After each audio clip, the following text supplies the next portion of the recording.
Aujourd'hui, nous explorerons l'histoire complète du Saint-Esprit, révélant les actions divines qui ont influencé la trajectoire de l'humanité, de l'Ancien Testament à nos jours. Comprenons le sens de chaque intervention et le rôle qu'elle a joué dans le contexte de chaque époque. À la fin de cette vidéo, vous aurez une vision plus claire et plus réaliste de l'importance du Saint-Esprit dans notre cheminement spirituel. Sans plus tarder, passons au contenu. Le Saint-Esprit est une présence constante dans la Bible, étant mentionné de diverses manières dans les Saintes Écritures, depuis les premiers chapitres de l'Ancien Testament jusqu'au récit du Nouveau Testament. Dans chacune de ces mentions, il est décrit de différentes manières, mettant en évidence différents aspects de sa nature et de son action. Sa présence est déjà visible dans le livre de la Genèse, lorsque Dieu planait sur les eaux, signalant un rôle actif et dynamique depuis les premiers instants de la création.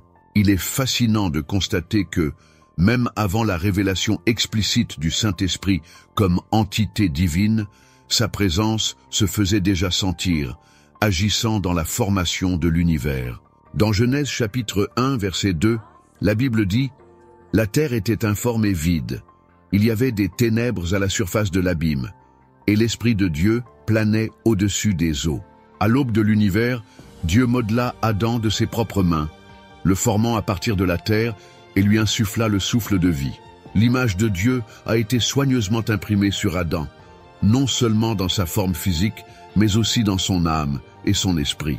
Le Créateur a donné à Adam la capacité de raisonner, de ressentir des émotions et, plus important encore, d'établir une profonde connexion spirituelle, lui insufflant la présence du Saint-Esprit.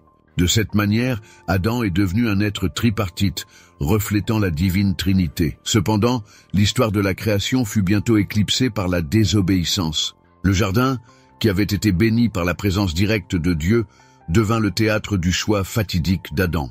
En désobéissant à la seule restriction divine, Adam et Ève, séduits par le serpent rusé, mangèrent du fruit défendu. Dans cet acte de désobéissance, l'harmonie initiale a été rompue et la connexion intime avec le Saint-Esprit a été perdue. L'homme, qui était auparavant revêtu de la gloire divine, a commencé à ressentir la douleur de la séparation spirituelle. La perte du Saint-Esprit a entraîné une série de conséquences. Adam et Ève, qui étaient auparavant revêtus de pureté spirituelle, ressentaient désormais la honte de leur condition déchue. La conscience de la culpabilité, qui n'existait pas auparavant, pesait sur eux et ils cherchèrent à se cacher de Dieu. La communion directe avec le Créateur fut interrompue et la présence du Saint-Esprit, qui avait auparavant imprégné tous les aspects de leur vie, semblait s'être retirée. La création parfaite était désormais souillée par la désobéissance et la flamme spirituelle qui avait autrefois brûlé dans le cœur d'Adam s'était éteinte. La pénalité imposée par Dieu reflétait la gravité du choix humain. Le sol sur lequel Adam avait été formé était maudit, et le travail acharné devenait une réalité inévitable. Adam, qui jouissait initialement d'une relation intime et harmonieuse avec Dieu, allait désormais faire face à l'opposition d'une nature déchue. La douleur et la souffrance sont devenues des compagnes humaines, et l'accès illimité aux fruits de l'arbre de vie a été refusé, symbolisant la séparation spirituelle causée par la désobéissance. Ainsi, l'histoire d'Adam, de la création jusqu'à sa chute et la perte du Saint-Esprit, est un récit tragique du choix humain de se détourner de la direction divine. Mais l'histoire ne s'arrête pas là. Dans ce sombre récit, nous entrevoyons la promesse de la rédemption, une lumière d'espoir qui sera pleinement révélée par l'œuvre régénératrice du Saint-Esprit tout au long de l'histoire humaine. Si vous souhaitez recevoir plus de contenu biblique comme celui-ci, abonnez-vous à la chaîne et activez la cloche de notification. Ceci est très important pour que YouTube continue à recommander nos vidéos plus souvent. Passons au contenu.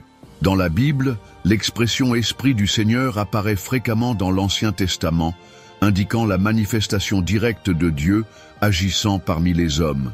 Depuis le temps où l'Esprit de Dieu planait sur les eaux jusqu'à l'époque des prophètes, cette expression révèle l'activité invisible et omniprésente de Dieu parmi les hommes. Les anciens prophètes étaient mus par cette force divine, soulignant le lien intime entre le Saint-Esprit et l'inspiration prophétique qui a façonné le cours de l'histoire sacrée. On en trouve un exemple frappant dans le livre d'Isaïe, où le prophète partage son appel divin en disant « L'Esprit de l'Éternel est sur moi, car l'Éternel m'a oint pour porter de bonnes nouvelles aux malheureux. Il m'a envoyé pour guérir ceux qui ont le cœur brisé, pour proclamer aux captifs la délivrance et aux prisonniers la délivrance. » Isaïe 61:1. Isaïe, souvent appelé prophète messianique, délivre un message de réconfort et de promesses divines en des temps de désolation. Le peuple d'Israël traversait des moments difficiles, notamment l'exil et l'oppression étrangère. Cependant, Isaïe envisage un avenir de restauration et de libération, et il est lui-même un instrument de ce message d'espoir. En déclarant que l'Esprit du Seigneur repose sur lui, Isaïe annonce que son appel prophétique est divinement ordonné. L'onction par l'Esprit est un signe d'autorité surnaturelle et de pouvoir pour accomplir la mission spécifique que Dieu vous a assignée. Le message qu'Isaïe partage est un message de bonnes nouvelles pour les doux, de restauration pour ceux qui ont le cœur brisé, de liberté pour les captifs et d'ouverture de la prison pour les prisonniers. Un autre exemple intéressant est celui du prophète Jérémie, dont les paroles reflètent la relation dynamique entre le Saint-Esprit et la révélation prophétique. L'Éternel dit à Jérémie, « Avant de te former dans le ventre de ta mère, je te connaissais, et avant que tu sortes du ventre de ta mère, je t'ai consacré et je t'ai établi prophète des nations. » Jérémie 1:5. Cet appel se produit au début du livre de Jérémie, alors que le prophète est encore jeune. Dieu l'appelle à une mission précise, être prophète pour les nations. Au début, Jérémie se sent inadéquat et doute de sa capacité à répondre à une telle vocation. En réponse, Dieu révèle sa souveraineté divine sur la vie de Jérémie, soulignant qu'il le connaissait avant même qu'il ne soit formé dans le ventre maternel, indiquant un plan divin préétabli. Dieu non seulement l'a connu, mais il l'a également consacré et nommé prophète avant sa naissance physique. Cette ordination divine met en évidence l'intervention de l'Esprit Saint dès le début de l'existence du prophète, démontrant que l'inspiration n'était pas un événement ponctuel, mais un appel divin qui imprégnait toute la vie de l'élu. De la même manière, l'expression « Esprit de Dieu » apparaît également tout au long de l'Ancien Testament, soulignant la nature divine et la sainteté inhérente du Saint-Esprit. Dieu, étant le seul vraiment saint, se révèle à travers son esprit, agissant de manière incisive et souvent inexplicable dans la vie des hommes. Cette expression nous amène à reconnaître le caractère transcendantal de l'Esprit Saint qui opère au-delà des limites humaines. Le Saint-Esprit est décrit dans la Bible de différentes manières, démontrant son action tout au long de l'histoire humaine. Il agit en unissant, en baptisant et en habitant le cœur des hommes. Une autre expression utilisée pour désigner le Saint-Esprit est « Esprit du Père », qui renforce l'unité de la divine Trinité. Le Saint-Esprit est identifié comme une manifestation directe de la nature du Père, se connectant au plan éternel de Dieu pour la rédemption de l'humanité. Cette expression souligne non seulement la distinction, mais aussi l'harmonie entre le Père, le Fils et le Saint-Esprit, révélant le but commun dans l'œuvre invisible de la régénération. L'importance du Saint-Esprit dans la communication avec Dieu transcende les barrières temporelles, se manifestant depuis le début de l'histoire biblique jusqu'à nos jours. Le lien entre l'esprit humain et le divin est essentiel pour comprendre la volonté et la direction de Dieu. La capacité de l'être humain à se connecter au divin est essentielle à la communion avec Dieu. Le Saint-Esprit agit comme un canal, permettant à l'esprit et au cœur de recevoir des révélations et des instructions divines. Sans ce pont spirituel, la communication avec le transcendant serait limitée, obscurcissant la compréhension de la volonté divine. Cependant, il est essentiel de comprendre qu'à cause de la désobéissance d'Adam, la relation intime avec le Saint-Esprit a été rompue, ce qui a nécessité une intervention spécifique de Dieu pour que sa présence puisse continuer à façonner l'histoire humaine. Tout au long de l'Ancien Testament, nous voyons le Saint-Esprit travailler de manière extraordinaire.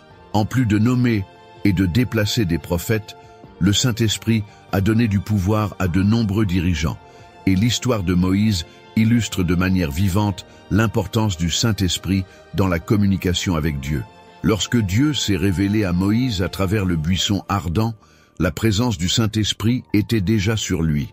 Lorsqu'il rencontra le buisson ardent qui ne se consumait pas, Dieu ordonna à Moïse d'enlever ses sandales, car le sol était sacré.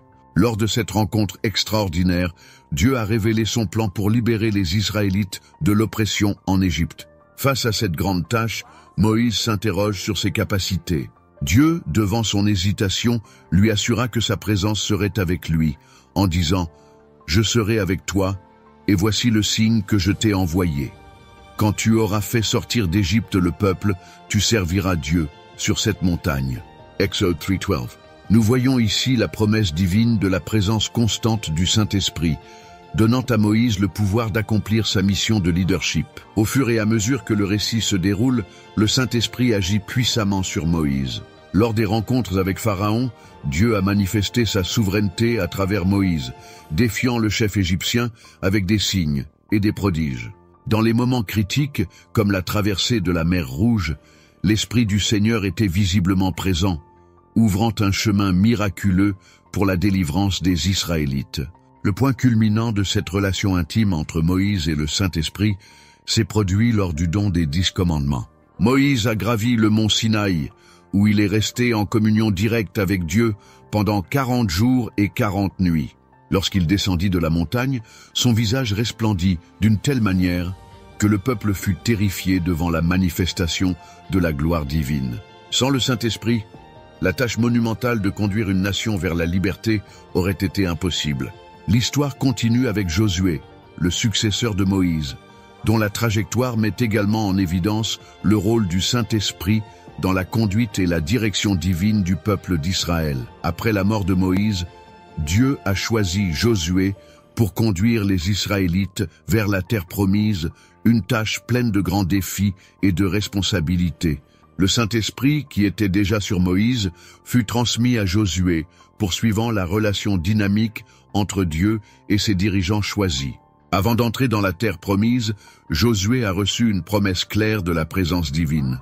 Dieu déclara « Personne ne pourra te résister tant que tu vivras. Comme j'ai été avec Moïse, ainsi je serai avec toi. Je ne te délaisserai point, et je ne t'abandonnerai point. » Josué 1:5. Cette promesse n'était pas seulement un encouragement, mais une garantie de l'œuvre constante du Saint-Esprit dans la vie de Josué. La préparation à la conquête de Canaan impliquait des moments cruciaux de communion entre Josué et Dieu, au cours desquels le Saint-Esprit a renforcé et guidé chaque étape. Le récit de la prise de Jéricho illustre bien la coopération entre Josué et le Saint-Esprit. Devant les imposants murs de la ville, Josué, sous la direction divine, conduisit le peuple dans une curieuse stratégie. Avant de commencer le siège de Jéricho, Josué a rencontré le commandant de l'armée du Seigneur, qui s'est révélé être une manifestation directe de Dieu. Cette communication surnaturelle soulignait le caractère sacré de la terre et établissait la stratégie divine pour la conquête de la ville. La stratégie divine consistait à encercler les murs de Jéricho pendant 6 jours consécutifs. Les prêtres portaient l'arche de l'Alliance, symbole de la présence divine, tandis que 7 prêtres sonnaient des trompettes faites de cornes de bélier. Les guerriers marchaient silencieusement autour de la ville une fois par jour, suivant cette routine. Le 7e jour, la stratégie a atteint son apogée. Josué reçut l'ordre de faire 7 fois le tour de Jéricho, et au son des trompettes, tout le peuple devait pousser un cri de guerre. L'impact collectif de cette action fut suivi d'un miracle étonnant. Les murs de la ville s'effondrèrent complètement. La ville fut prise par les Israélites, ce qui prouve clairement l'intervention surnaturelle du Saint-Esprit.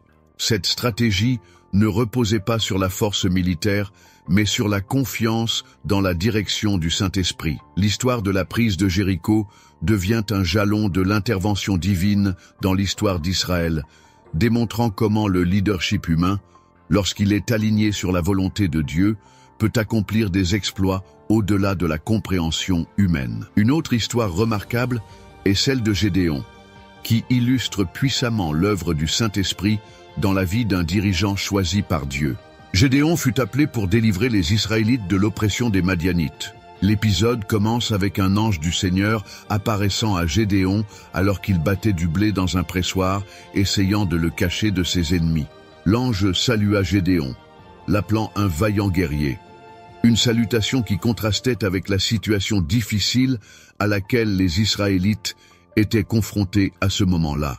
Gédéon exprima ses doutes et se demanda comment il pourrait diriger Israël, compte tenu de sa faiblesse et des circonstances défavorables. En réponse, l'ange lui assura que le Seigneur serait avec lui et qu'il vaincrait les Madianites comme un seul homme.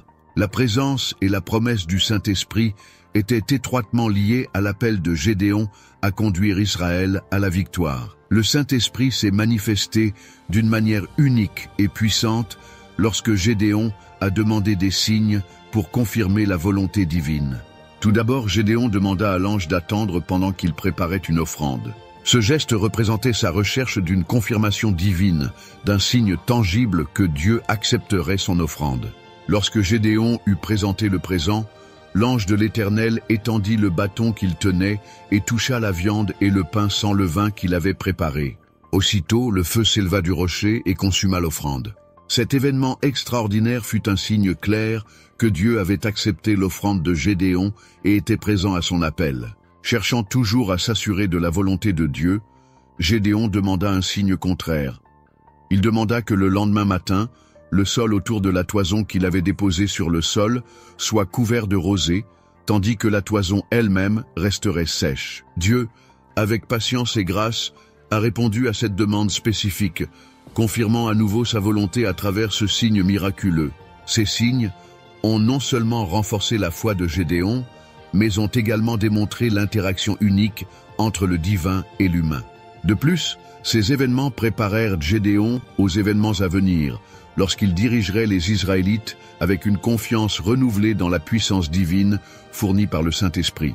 Guidé par le Saint-Esprit, Gédéon entame un voyage impressionnant marqué par une stratégie inspirée de Dieu et une profonde confiance dans la puissance divine. Au début, Gédéon rassembla une armée considérable, mais Dieu, dans sa sagesse, lui ordonna de réduire le nombre de soldats. L'objectif était clair, la victoire devait être attribuée exclusivement à la puissance de Dieu, et non à la force humaine. Suivant les instructions divines, Gédéon a annoncé que tout homme craintif pouvait rentrer chez lui. En conséquence, 22 000 hommes décidèrent de partir, ce qui montre à quel point la peur du défi imminent affectait la confiance de l'armée. Cependant, Dieu considéra que le nombre restant était encore excessif et ordonna à Gédéon de conduire les soldats vers l'eau. Ceux qui se baissaient pour boire avec les mains portées à la bouche devaient être séparés de ceux qui s'agenouillaient pour boire. Étonnamment, seulement 300 hommes ont bu selon la manière prescrite par Dieu. Cette sélection particulière indiquait que ces soldats étaient alertes et préparés au combat. Dieu dit alors à Gédéon qu'avec ces 300 hommes, il donnerait la victoire sur les Madianites. Le Saint-Esprit a donné à Gédéon et à ses hommes la puissance de remporter une victoire étonnante. Armés de torches, de cruches et de trompettes, ils suivirent les instructions divines pour encercler le camp ennemi pendant la nuit. Au moment opportun, avec le son des trompettes et le bruit des jarres, le Saint-Esprit apporta la confusion et la panique parmi les Madianites, les poussant à se retourner les uns contre les autres. La victoire était alors assurée pour Gédéon et son armée réduite. Cette histoire met en évidence non seulement l'obéissance de Gédéon aux instructions divines, mais aussi l'extraordinaire pouvoir conféré par le Saint-Esprit. La stratégie unique et la victoire éclatante illustrent clairement l'intervention divine dans l'histoire d'Israël. Ces exemples soulignent le besoin fondamental du Saint-Esprit dans la communication entre l'humanité et Dieu.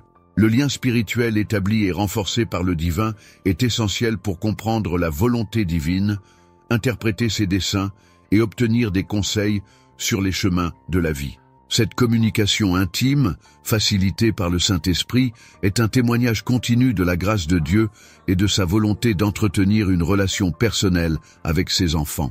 Le passage de l'Ancien au Nouveau Testament marque un moment fascinant dans l'histoire de la rédemption, notamment en ce qui concerne la présence et l'action du Saint-Esprit. Dans la naissance de Jésus, nous trouvons l'histoire extraordinaire de la conception virginale de Marie. L'ange Gabriel lui apparaît et lui annonce que, par l'Esprit Saint, elle concevra un fils sans intervention humaine. Cette conception miraculeuse mettait en évidence non seulement la divinité de Jésus, mais aussi l'action directe du Saint-Esprit dans l'œuvre rédemptrice de Dieu. Le Saint-Esprit est descendu sur Marie, rendant possible la naissance du Sauveur promis. Durant la grossesse de Marie, la présence du Saint-Esprit était évidente. Le récit biblique met en lumière la visite de Marie à sa cousine Élisabeth, enceinte de Jean-Baptiste. Lorsque Marie salua Élisabeth, l'enfant tressaillit dans son ventre, et Élisabeth, remplie du Saint-Esprit, reconnut la bénédiction spéciale de Marie en tant que mère du Seigneur. Plus tard, dans le contexte du baptême de Jésus, le Saint-Esprit a joué un rôle fondamental. Lorsque Jésus est descendu dans les eaux du Jourdain, bien qu'il soit parfait et sans péché, il a accompli cette action pour accomplir toute justice. Au moment où il sortit de l'eau, les cieux s'ouvrirent et le Saint-Esprit descendit sur lui sous la forme d'une colombe. Et en même temps, une voix fit entendre des cieux « Celui-ci est mon Fils bien-aimé, en qui j'ai mis toute mon affection ». Cette scène illustre l'action de la Trinité. Le Fils étant baptisé, le Saint-Esprit descendant sur lui, et le Père exprimant son plaisir et son approbation. La colombe, symbole du Saint-Esprit, représente l'onction divine et la capacité spéciale accordée à Jésus pour accomplir sa mission terrestre. Le baptême de Jésus, en plus d'être un acte d'obéissance, marque le début de son ministère public. La présence du Saint-Esprit symbolisait l'onction divine pour prêcher l'Évangile, guérir les malades, libérer les opprimés et accomplir l'œuvre rédemptrice qui culminerait dans sa mort et sa résurrection. Il convient également de mentionner la conversation entre Jésus et Nicodème, rapportée dans l'Évangile de Jean. Ce riche passage explore la nature de la nouvelle naissance et souligne l'importance du Saint-Esprit dans la transformation spirituelle. Une nuit silencieuse, Nicodème, un pharisien respecté et membre du Sanhédrin, chercha Jésus pour une conversation intime et spirituelle. Il marchait dans les rues vides de Jérusalem, les doutes et les angoisses résonnant dans son esprit. Lorsqu'il fut arrivé à l'endroit où était Jésus, Nicodème lui demanda « Rabbi, nous savons que tu es un docteur venu de Dieu, car personne ne peut faire les signes que tu fais si Dieu n'est avec lui. » Jésus, voyant la recherche sincère de Nicodème, répondit « en vérité, je te le dis, si un homme ne naît de nouveau, il ne peut voir le royaume de Dieu. » L'expression confuse de Nicodème révélait son incompréhension et il se demandait « Comment un homme peut-il naître quand il est vieux? Peut-il alors retourner dans le ventre de sa mère et naître ?» Jésus a ensuite introduit l'analogie de l'eau et de l'esprit pour illustrer la nature régénératrice du Saint-Esprit. Il a expliqué que pour entrer dans le royaume de Dieu, il faut naître de nouveau, non seulement physiquement, mais spirituellement.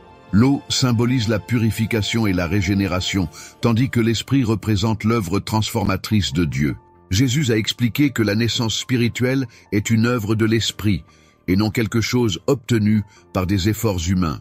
Il a comparé le Saint-Esprit au vent, qui, tout comme il ne peut être contrôlé par l'homme, agit mystérieusement dans la régénération spirituelle. Le vent souffle où il veut, et tu entends son bruit, mais tu ne sais pas d'où il vient, ni où il va.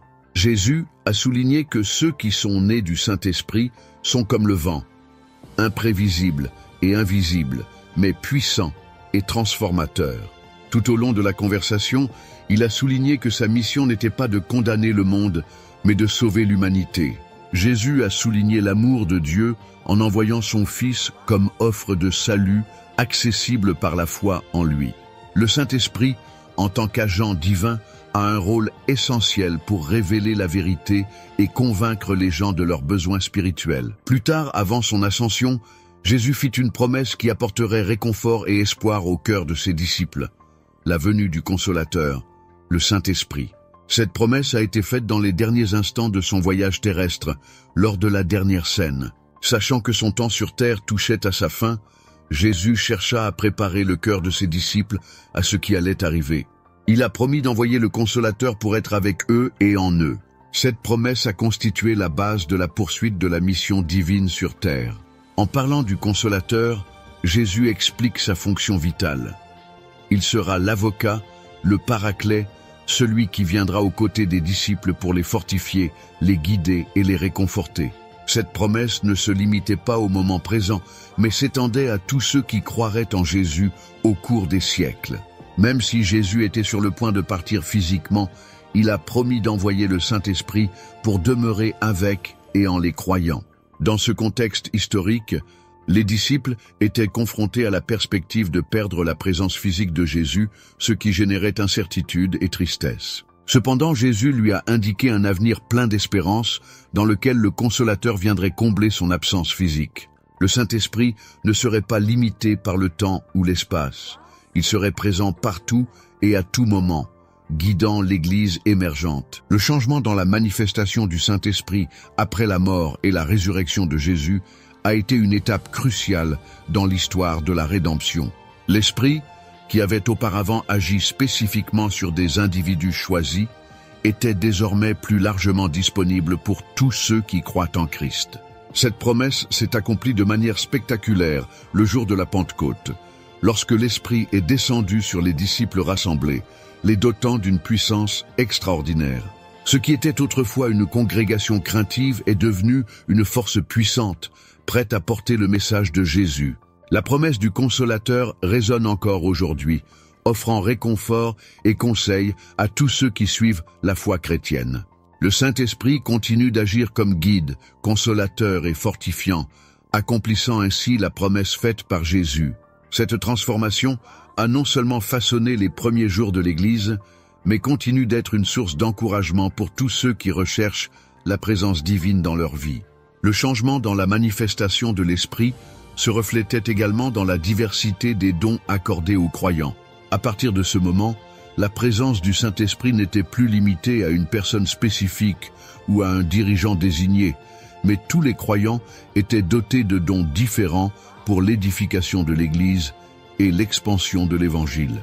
La rédemption par Jésus-Christ représente le point culminant de l'histoire du salut, où le plan divin pour restaurer la relation perdue entre Dieu et l'humanité se réalise. Le sacrifice de Jésus sur la croix est le point central de ce grand événement, marquant l'apogée de l'intervention divine dans l'histoire humaine.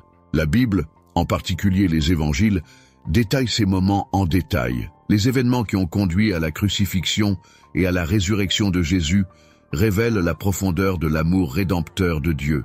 Dans le livre de Matthieu, chapitre 27, versets 50 et 51, nous lisons qu'après que Jésus eut poussé un grand cri et rendu l'esprit, le voile du sanctuaire se déchira en deux, depuis le haut jusqu'en bas, la terre trembla et les rochers se fendirent. Cette scène est chargée de riches significations théologiques et spirituelles. Le voile qui séparait le Saint des Saints du reste du temple symbolisait la barrière entre l'humanité et la présence divine. Le déchirement du voile au moment de la mort de Jésus représente la suppression de cette séparation, indiquant que grâce au sacrifice de Jésus, l'accès direct à Dieu était désormais disponible pour tous les croyants. Cette action divine souligne que la présence du Saint-Esprit n'était plus limitée à un lieu précis ou à une personne désignée, comme c'était le cas dans l'Ancien Testament, où seul le grand prêtre était autorisé à entrer dans le Saint des Saints, et cela à des occasions spécifiques. Maintenant, après la mort rédemptrice de Jésus, la voie était ouverte pour que tous les croyants aient un accès direct à Dieu par le Saint-Esprit. L'universalité de la disponibilité du Saint-Esprit est un phénomène unique et révolutionnaire. Avant la Pentecôte, la manifestation de l'Esprit était souvent temporaire et adressée à des individus spécifiques, tels que des prophètes, des rois et des juges. Cependant, après cet événement historique, l'Esprit a été répandu sur toute chair, sans distinction d'âge, de sexe, de race ou de statut social. Cette universalité reflète le désir de Dieu d'établir une relation intime avec chaque croyant, lui permettant de vivre une vie qui glorifie Dieu et témoigne de son amour rédempteur. La recherche personnelle joue un rôle crucial dans l'expérience du Saint-Esprit.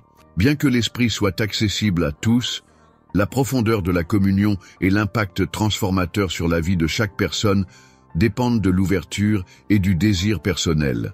La recherche de la plénitude de l'Esprit, exprimée par la prière, la méditation de la parole de Dieu et une volonté constante d'obéir, amplifient l'œuvre de l'Esprit dans la vie du croyant. Au fil des siècles, l'humanité a dû faire face aux conséquences de la chute d'Adam, entraînant une séparation spirituelle d'avec Dieu. Cependant, la promesse de la rédemption, annoncée dès le début, s'est accompli avec la venue de Jésus. Il est devenu l'agneau de Dieu qui enlève le péché du monde, s'offrant lui-même en sacrifice parfait pour réconcilier l'humanité avec le Créateur. Cet acte transformateur a marqué le début d'un nouveau chapitre dans l'histoire de la relation entre Dieu et l'humanité, inaugurant une ère de communion directe et de liberté spirituelle pour tous ceux qui croient en Jésus-Christ. La venue du Saint-Esprit dans le Nouveau Testament a non seulement accompli la promesse faite par Jésus, mais a également inauguré une ère de proximité intime entre Dieu et son peuple. Cette histoire de restauration révèle non seulement la fidélité de Dieu à sa promesse, mais aussi sa volonté de demeurer dans le cœur de chaque croyant, les scellant comme enfants adoptifs et cohéritiers avec Christ.